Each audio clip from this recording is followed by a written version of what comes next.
Okay. Hey there, this is Dave King and Ashley Neville with Bright Side of the Sun. And we just got done with the James Jones press conference talking about his coaching search and the reasons. He didn't get into the reasons that he let Igor go. No GM ever gets into the reasons they let somebody go. But he did talk about what he's looking for in his next coach. So what were your takeaways, Ashley?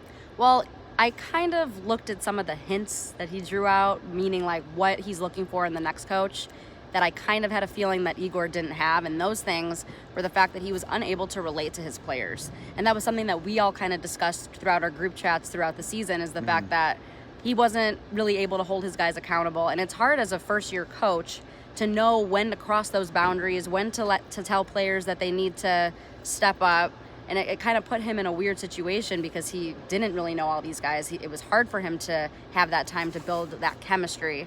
So I kind of think that was the main reason they got rid of him, was his inability to establish those connections with those guys. And really, the way James is talking about things, it just feels like they're not going to hire some other team's top assistant. I really think they're going to hire a guy with experience, a guy who has a personality, who can manage young men, who knows how to be basically the uncle or the father figure or whatever you want to call it, to get guys to commit to what he's teaching, and then have his lead assistants be the tacticians and the young guys and all that.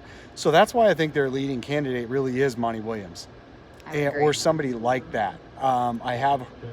Who was it that said online that maybe Jason Kidd might be? No. I think Jason Kidd might be somebody who's at least trying to get the job, but this is the same as a year ago. Jason Kidd was trying to get the job when Igor got hired. Yeah. So I'm not really sure that'll actually work out. But I do know that I felt like going out of there that James Jones really does want a veteran coach in the position.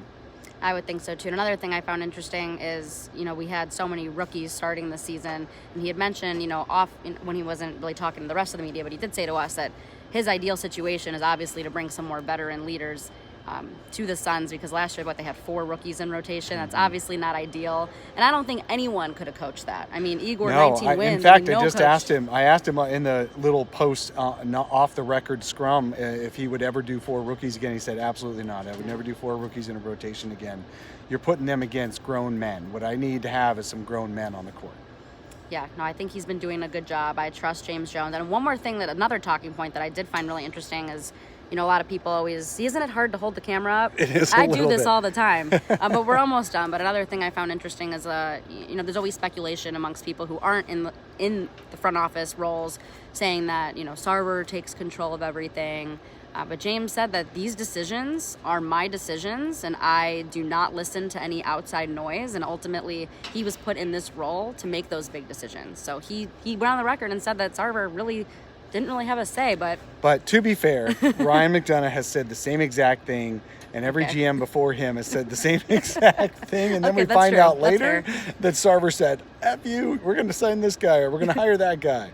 I mean, we all know that Sarver was in the parking garage when he signed Goran Dragic, while his GM was in the other room with Raymond Felton trying to get him to sign. That was back in 2012.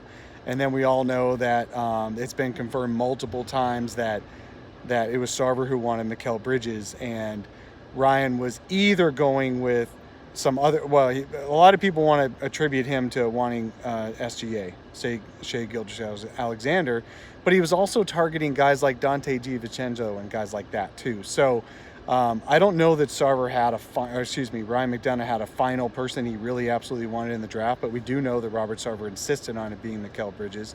And you know what? Mikal Bridges was my favorite rookie, actually, in many ways last year. I love DeAndre Ayton, but I thought Mikal Bridges is a kind of guy you can actually make the playoffs with and really count on to be a big-time player in the playoffs.